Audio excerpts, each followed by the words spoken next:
Assalamualaikum warahmatullahi wabarakatuh. Waalaikumsalam.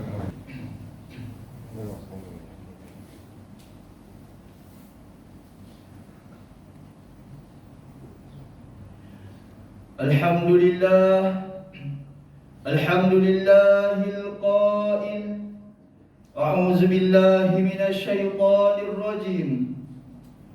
Wa aqimus salata wa atuz zakah وَمَا تُقَدِّمُوا لِأَنفُسِكُم مِّنْ خَيْرٍ تَجِدُوهُ عِندَ اللَّهِ إِنَّ اللَّهَ بِمَا تَعْمَلُونَ بَصِيرٌ أشهد أن لا إله إلا الله وحده لا شريك له وأشهد أن محمدًا عبده ورسوله اللهم صل وسلم على سيدنا محمد وعلى آله وصحبه أجمعين أما بعد فيا أيها المسلمون اتقوا الله أوصيكم وإياي بتقوى الله فقد فاز المتقون قال الله تعالى يا أيها الذين آمنوا اتقوا الله حق تقاته ولا تموتن إلا wa antum muslimun.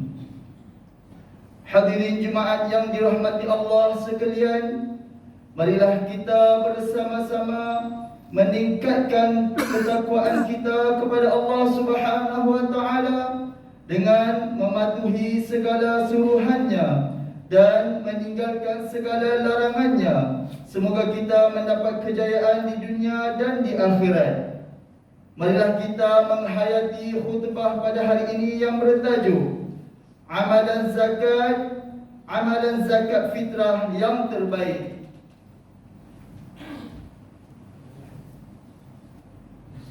Hadirin jemaah yang dirahmati Allah, di dalam bulan Ramadan ada satu kewajipan bagi setiap Muslim yang dinamakan sebagai zakat fitrah.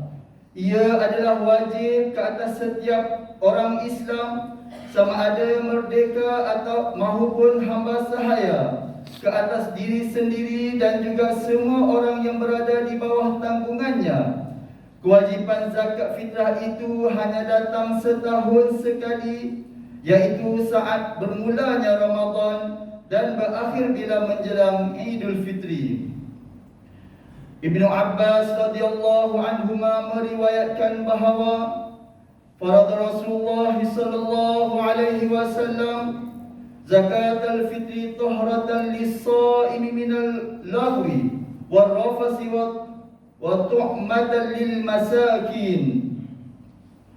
Rasulullah sallallahu alaihi wasallam mewajibkan zakat fitrah untuk menyucikan orang yang berpuasa daripada perkara lalai dan perkataan keji, dan juga untuk memberi makan orang miskin. Riwayat Abu Dawud dan Ibnu Majah. Sejarah pensyiratan zakat fitrah adalah pada tahun kedua Hijrah, iaitu seiring dengan kefarduan puasa Ramadan. Ia menjelaskan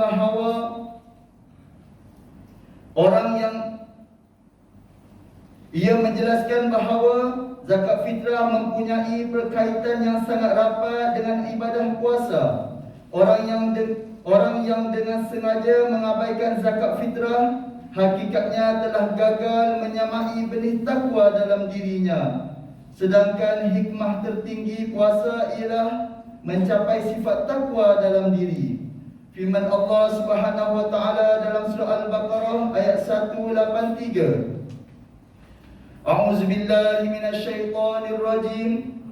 Ya ayyuhalladzina amanu kutiba 'alaikumus shiyam kama kutiba 'alal ladzina min qablikum la'allakum tattaqun. Hai orang-orang yang beriman, diwajibkan atas kamu berpuasa sebagaimana diwajibkan atas orang-orang sebelum kamu agar kamu bertakwa. Muslimin yang dirahmati Allah Subhanahu wa taala, pelaksanaan zakat fitrah umumnya memang senang ditaati tanpa banyak soal. Ini kerana harganya juga sangat kecil bagi kebanyakan orang, iaitu hanya RM7 bagi setiap individu. Jika sebuah keluarga terdiri daripada 2 ibu bapa dan 3 anak, hanya berjumlah RM35. Namun begitu, di Selangor sejak tahun 2018, kita telah dianjurkan agar menunaikan zakat fitrah mengikut harga beras yang kita makan.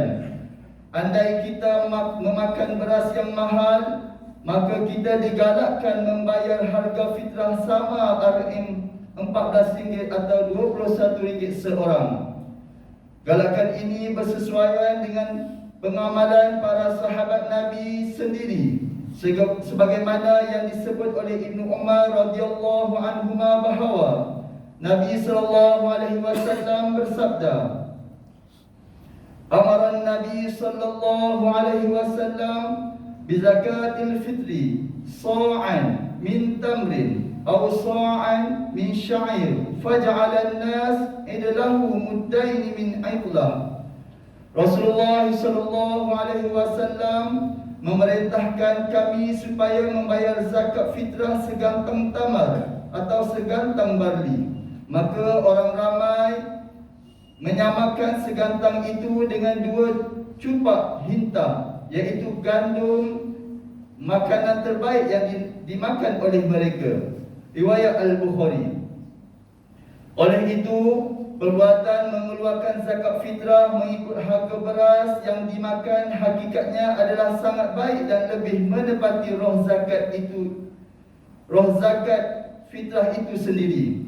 Ia juga menepati kehendak Allah Subhanahu wa taala yang amat menggalakkan kita memberikan sesuatu dengan lebih daripada sepatutnya, khususnya dalam perkara berkaitan puasa. Firman Allah Subhanahu wa taala dalam surah Al-Baqarah ayat 184, "Faman tatawwa'a khairan fahuwa khairul lah." Barang siapa yang dengan kerelaan hati mengerjakan kebaikan, maka itulah yang baik baginya. Hadirin sekalian, hakikatnya kewajiban zakat fitrah adalah pelengkap kepada ibadah puasa Ramadan. Memberikan harta dalam bentuk zakat memerlukan kekuatan iman. Andai kata kita menjadi pemurah dan mampu memberikan lebih banyak harta, yakni dengan mengeluarkan zakat fitrah mengikut beras yang kita makan, maka itu adalah tanda penyakit bakhil telah berjaya kita kikis dari hati kita. Namun sekiranya masih berkira-kira itu bermakna kita masih dikuasai nafsu, masih jauh untuk mencapai darjat takwa. Darjat takwa bagi orang-orang yang berpuasa sangat penting, kerana ia mampu menjadikan seseorang itu berbeza sebelum dan selepas Ramadan. Misalnya, sebelum Ramadan dia bakhil, namun selepas Ramadan dia menjadi pemurah. Itu bukti puasa sudah berkesan kepada dirinya. Namun, jika keadaan dirinya sama sahaja, maka dikhawatiri dia telah gagal mencapai darjat takwa dan puasa yang dilalui seakan sia-sia kerana dia gagal mendidik dirinya. Selain itu, mereka yang berjaya mencapai darjat takwa dalam berpuasa sehingga menjadi pemurah dan suka berzakat serta bersedekah, maka Allah Subhanahu wa taala berjanji akan memasukkan mereka ke dalam syurga yang sangat luar biasa. Hadis daripada Ali bin Abi Thalib radhiyallahu anhuma bahawa Rasulullah sallallahu alaihi wasallam bersabda, "Inna fil jannati ghurafan tura zuhuruha min butuniha wa butunuha min zuhuriha."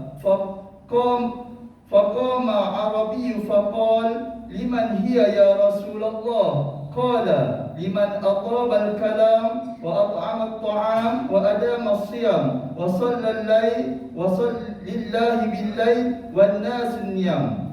Sesungguhnya di dalam syurga terdapat sebuah bilik yang tembus penglihatan, luarnya dapat dilihat dari dalamnya, dan jika dari dalam dapat dilihat keluarnya. Kemudian berdirilah seorang Arab Badui lantas bertanya, kepada siapakah bilik itu disediakan wahai Rasulullah? Baginda SAW menjawab, bagi mereka yang berkata baik, memberi makan, termasuklah menunaikan zakat fitrah, rajin berpuasa dan mengerjakan solat kerana Allah di malam hari di saat manusia lain sedang lena. Riwayat At-Tirmizi. Lihatlah janji-janji Nabi SAW, Allah Subhanahu Wa Taala kepada orang yang telah bertakwa, kepada orang yang bertakwa telah disediakan baginya hadiah yang sangat istimewa. Ia adalah hadiah istimewa bagi mereka yang berjaya mendapat darjat takwa. Demikianlah betapa zakat fitrah dapat melengkapkan puasa kita dan menjadi penanda aras tahap keimanan kita. Muslimin yang dirahmati Allah sekalian, bilakah waktu untuk kita melaksanakan kewajipan zakat fitrah ini? Imam Asy-Syafi'i mengharuskan kita menunaikan zakat fitrah sejak permulaan 1 Ramadan lagi untuk menggalakkan terlupa menunaikannya. Amalan ini adalah sah, bahkan lebih baik lagi bagi kita untuk mengelakkan berebut-rebut apabila menunaikan di saat akhir. Haram dan berdosa sekiranya terlalai atau terlupa menunaikan zakat fitrah sehingga melepasi 1 Syawal. Namun begitu, zakat tersebut perlu juga ditunaikan melalui kaunter-kaunter lembaga zakat Selangor atau secara atas talian dan dikira sebagai qada zakat. Ingatlah, hukum menyegerakan pembayaran zakat fitrah termasuk qada zakat fitrah adalah wajib. Ini kerana sekiranya orang itu terus menangguhkan zakat fitrahnya, maka itu bermakna dia juga akan terus berada dalam keadaan haram dan berdosa sepanjang masa. Seandainya dia meninggal dunia, maka dia meninggal dalam keadaan berhutang kepada Allah Subhanahu Wa Taala. Muslimin sekalian, sebelum mengakhiri khutbah kali ini, berikut adalah beberapa perkara yang boleh dijadikan pedoman. Pertama, umat Islam hendaklah memahami bahawa zakat fitrah adalah ibadah yang sangat besar rahsianya dalam ibadah puasa untuk mencapai sifat takwa. Kedua, umat Islam hendaklah menunaikan zakat fitrah mengikut kemampuan diri, iaitu memilih harga fitrah yang lebih sesuai bagi mereka. Ketiga, secara umumnya umat Islam menunaikan zakat fitrah tanpa banyak soal. Sepatutnya begitu jugalah tanggapan kita terhadap zakat harta, menunaikannya tanpa soal. A'udzubillahi minasyaitonirrajim. Wa masalul ladzina yunfiquna amwalahum ibtigha'a mardatillah wa tasbitan min anfusihim kamasali jannatin birabwatin asabaha wabilun fa'atat ukulaha di'fain fa illam yusibha wabilun fatal wallahu bima ta'maluna basir. Dan perumpamaan orang-orang yang membelanjakan hartanya kerana mencari keredaan Allah dan untuk keteguhan jiwa mereka, seperti sebuah kebun yang terletak di daratan tinggi yang disiram oleh hujan lebat, maka kebun itu menghasilkan buahnya 2 kali ganda. Jika hujan lebat tidak menyiraminya, maka hujan gerimis pun memadai, dan Allah Maha melihat apa yang kamu buat. Surah Al-Baqarah ayat 265. Barakallahu li wa lakum fil Qur'anil azim wa nafa'ani wa iyyakum bima fihi minal ayati wa dzikril hakim wa taqabbala minni wa minkum tilawatah innahu huwas samiul alim. Aqulu qawli hadza wa astaghfirullahal azim li wa lakum wa lisairil muslimina wal muslimat fastaghfiruhu innahu huwal ghafurur rahim.